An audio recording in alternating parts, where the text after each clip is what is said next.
अस्सलाम वालेकुम स्टूडेंट्स, क्या हाल चाल है आपका? ठीक ठाक है स्टूडेंट्स। हमने एसक्यूएल स्टार्ट की है और एसक्यूएल के अंदर आज हम कोशिश करेंगे कि हम ग्रुप बाय क्लॉज और वेयर क्लॉज को जो है वो हम कवर कर लें। अगर आपको क्लॉजेस का नहीं पता तो आप पहले बेसिक एसक्यूएल का लेक्चर सुन लें ताकि आपको समझ आ जाए कि ये क्लॉजेस जो हैं ये क्या होती हैं। ओके जी, तो हम स्टार्ट करते हैं पेज नंबर 178 से। पेज नंबर 178 के ऊपर आपने जो है वो ज़रा ज़रूर पहले देख लेना है लेक्चर को स्टार्ट करने से पहले कि हमारे पास टेबल्स जो हैं वो कौन कौन से हैं। हमारे पास जो टेबल्स हैं वो एक 177 पेज के ऊपर है, जिसका नाम जो है हमारे पास डिपार्टमेंट का टेबल है। ठीक है जी। इसी तरह हमारे पास 178 पेज के ऊपर जो है वो एम्प्लॉय का टेबल है, और उसी पेज के ऊपर सेकंड नंबर पे हमारे पास सैलरी ग्रेड का जो है वो टेबल है। ये तीन टेबल्स हैं जिनको हमने यूज़ करना है अपनी एसक्यूएल के अंदर जो है। अच्छा, यहाँ पे हम जो है जो कमांड्स दी गई हैं उनको डिस्कस करते हैं। बेसिक जो है वो हमने स्ट्रक्चर देख लिया था इसका कि हमारे पास एसक्यूएल के अंदर बेसिक स्ट्रक्चर क्या होता है और हम किस तरह से लिखते हैं अगर हमने टेबल से डाटा जो है वो गेट करना हो, रिट्रीव करना हो। तो अब हम आ जाते हैं कि ये जो हमें कमांड्स दी गई हुई हैं इन बेसिक कमांड्स को हम डिस्कस कर लेते हैं ताकि हमें समझ आ जाए कि किस तरह से एसक्यूएल जो है वो काम करती है। 170 पेज के ऊपर जो है हमारे पास कमांड दी गई हुई है सिलेक्ट स्टेटमेंट के अंदर सिलेक्ट वन कॉलम। अगर आपने वन कॉलम जो है वो सिलेक्ट करना हो तो आप किस तरह से करते हैं। टेबल हमारे पास जो है वो एम्प्लॉय का है जो 178 पेज के ऊपर सबसे ऊपर बना हुआ है, बड़ा सा टेबल जो है। अच्छा, यहाँ पे हमने कमांड क्या लिखी है, सिलेक्ट एम्प नंबर, यानी हमने कहा कि हम जो है वो एम्प नंबर सेलेक्ट करना चाह रहे हैं और किससे सिलेक्ट करना चाह रहे हैं, फ्रॉम एम्प। यानी फ्रॉम के अंदर आपको पता है हम टेबल का नाम लिखते हैं, सिलेक्ट के आगे हम कॉलम का नाम लिखते हैं, फ्रॉम के आगे हम टेबल का नाम लिखते हैं। तो हमने क्या किया, सिलेक्ट के आगे हमने एक कॉलम लिख लिया जो कि एम्प नंबर है, और फ्रॉम के आगे हमने क्या लिख लिया, हमने उस टेबल का नाम लिख दिया। तो इस तरह क्या होगा, ये इस टेबल पे जाएगा और इसमें से जो कॉलम हमने कहा है जो कि हमने एम्प नंबर कहा है ये इस टेबल से सिलेक्ट करके ले आएगा। तो अगर आप नीचे देखें तो उसने क्या किया, उस पूरे टेबल में से सिर्फ एक कॉलम उठा के नीचे दिखा दिया हुआ है। तो ये जो नीचे रिजल्ट्स हैं ये बड़े अहम हैं, इनको आपने बड़े अच्छे तरीके से जो है वो अंडरस्टैंड करना है, क्योंकि आपको पता होना चाहिए कि हम किस तरह की क्यूरी जो है वो रन करेंगे तो हमारे पास क्या रिज़ल्ट आएगा, तभी आप जो है वो एसक्यूएल को अच्छे तरीके से अंडरस्टैंड कर सकेंगे। ओके जी, अगले पेज के ऊपर हमारे पास 179 पेज के ऊपर जो है वो ये है सिलेक्ट मल्टीपल कॉलम्स। अगर आपने मल्टीपल कॉलम जो है सेलेक्ट करने हो, हमने ये पढ़ लिया है लेकिन मैं अभी आपको ये सारी कमांड्स जो है वो एक दफ़ा गो थ्रू कराना चाह रहा हूँ ताकि आपको अंडरस्टैंडिंग जो है आपकी अंडरस्टैंडिंग जो है मज़ीद बेहतर हो जाए। जी, यहाँ पे लिखा हुआ है हमारे पास जो स्टेटमेंट है उसमें सिलेक्ट एम्प नंबर ई नेम, यानी दो कॉलम हमने लिखनी है और दरमियान हमने कॉमा लगाया हुआ है। सिलेक्ट एम्प नंबर और ई नेम, और आगे फ्रॉम के आगे हमने क्या लिखना होता है, हमेशा टेबल का नाम, फ्रॉम एम्प जो है। तो ये क्या करेगा, ये टेबल एम्प के ऊपर आएगा और हमने दो कॉलम इससे कहे हैं, एम्प नंबर और ई नेम। तो ये क्या करेगा, ये दोनों कॉलम वहाँ से उठा के ले आएगा, और अगर आप नीचे देखें तो रिजल्ट में उसने वही दो कॉलम जो हैं वो दिखाए हुए हैं।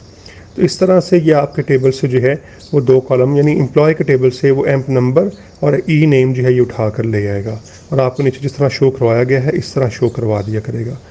आपको पता है एसक्यूएल जो है हम डेटाबेस के साथ कम्युनिकेशन करने के लिए, डेटाबेस को कमांड देने के लिए हम इस्तेमाल करते हैं। तो ये कमांड्स हैं ये जो अभी ऊपर लिखी हुई हैं, तो इन्हीं कमांड्स को हम जो है वो डेटाबेस को पास करते हैं और डेटाबेस हमें इन कमांड्स के रिजल्ट्स में जो है ना हमें ये आउटपुट दे रहा होता है। ओके जी, आगे जो है हमारे पास सेलेक्ट ऑल कॉलम्स ये हमने कल डिस्कस कर लिया, तो फिर डिस्कस कर लेते हैं चीज़ें। ये तकरीबन हमने बेसिक के अंदर डिस्कस कर ली हैं, लेकिन एक दफ़ा मैं आपके साथ इसलिए डिस्कस कर रहा हूँ कि आपको ज़रा गो थ्रू हो जाए और आपको पता चल जाए हम किस तरह से सिलेक्ट की कमांड जो है वो यूज़ करते हैं। अगर आपने ऑल कॉलम जो है वो सिलेक्ट करने हो तो दो तरीके मैंने आपको बताए हुए हैं, ये आप यहाँ पर भी लिख सकते हैं अपनी सिलेक्ट के स्टेटमेंट के आगे। 179 पेज के ऊपर लिखा हुआ है सिलेक्ट स्टैटिक फ्रॉम एम्प। मैंने जो तरीकाकार बताया था, जिस तरह हम अभी ये दो कॉलम एक्सेस किए हैं ऊपर वाली स्टेटमेंट के अंदर पेज नंबर 179 के ऊपर, इस तरह हम सारे कॉलम भी एक्सेस कर सकते हैं।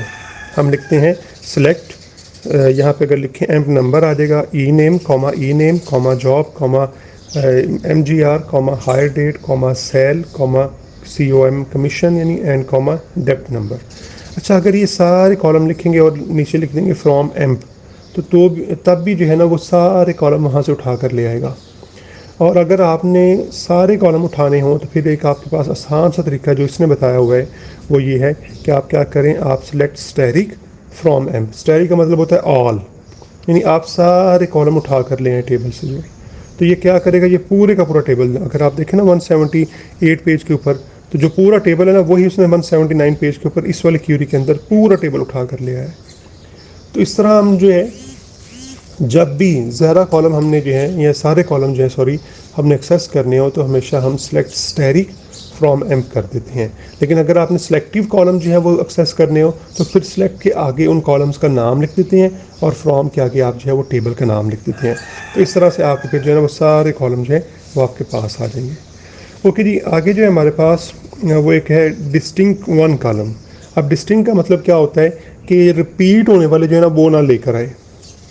फिर समझ लें, डिस्टिंक्ट का मतलब होता है कि अगर कोई चीज़ रिपीट हो रही है ना तो उसको उठाकर ना लाए, सिर्फ जो है ना वो उसकी यूनिक वैल्यूज़ उठा कर ले आए। मिसाल के तौर पे अगर आप ये जो अभी एम का टेबल हमने पूरे का पूरा एक्सेस किया है, इसको अगर आप चेक करें तो इसमें हमारे पास जो है डिपार्टमेंट नंबर रिपीट हो रहा है। अगर आप देखें किस तरह रिपीट हो रहा है, डिपार्टमेंट नंबर में लिखा हुआ है 20 30 30 20 30 30 10 20 10 30 20 30 20 10। तो हमें ये पूरा कॉलम देखने के बाद ये समझ आ गई कि इसमें जो असल वैल्यूज़ है ना वो सिर्फ 10 20 और 30 हैं। तो बाकी यही वैल्यूज़ बार बार रिपीट हो रही हैं।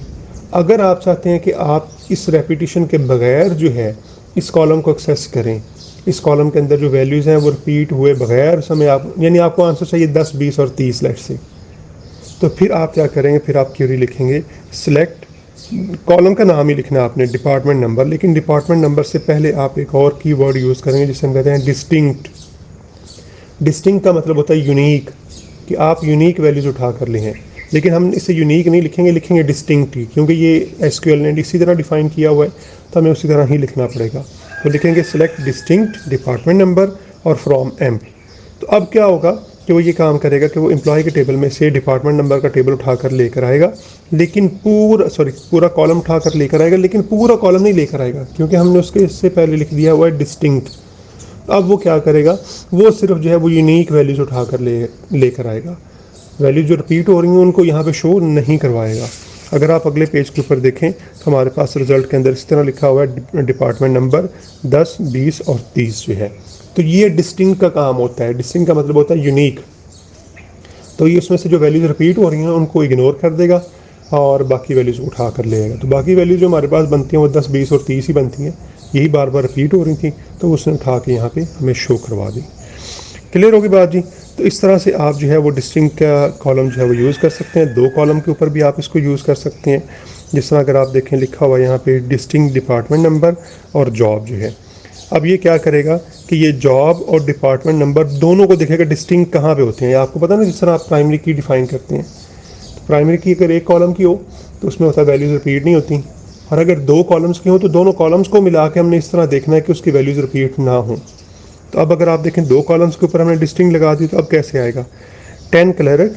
अब 10 रिपीट हो रहा है, क्यों रिपीट हो रहा है, क्योंकि जॉब आगे जो है हमारे पास 3 है डिफरेंट डिपार्टमेंट नंबर 10 के अंदर, यानी क्लर्क है, मैनेजर है और प्रेसिडेंट है। तो इसलिए 10 जो है वो 3 दफ़ा आ गया, 20 भी इसी तरह 3 दफ़ा आ गया, क्योंकि 20 वाले डिपार्टमेंट के अंदर भी 3 जॉब्स थी। यानी इन दोनों को मिला के अगर आप देखें अब ये डिस्टिंक्ट है। यानी जिस तरह हम प्राइमरी की डिफाइन करते हैं दो कॉलम्स को मिलाकर, उसी तरह अगर आप इन दो कॉलम्स को मिलाकर देखें तो अब आपकी वैल्यूज़ जो है वो डिस्टिंक्ट है। यानी 10 क्लर्क, 10 के साथ दोबारा क्लर्क नहीं आएगा, 10 मैनेजर, 10 जो है president, 20 analyst, 20 clerk, 20 manager, 30 clerk, 30 manager और 30 जो है वो सेल्स में। तो इन दोनों को मिला के अब डिस्टिंक्ट हो जाएगा। तो इस तरह आप मल्टीपल कॉलम के साथ भी डिस्टिंक्ट की क्लास जो है, डिस्टिंक्ट का कीवर्ड जो है वो यूज़ कर सकते हैं। कीवर्ड्स उन चीज़ों को कहते हैं जो पहले से डिफाइन होती हैं एसक्यूएल के अंदर। ठीक है जी, ओके जी। आगे आ जाता है फिर हमारे पास वेयर क्लॉज। हमने कल वेयर क्लॉज को भी पढ़ लिया था।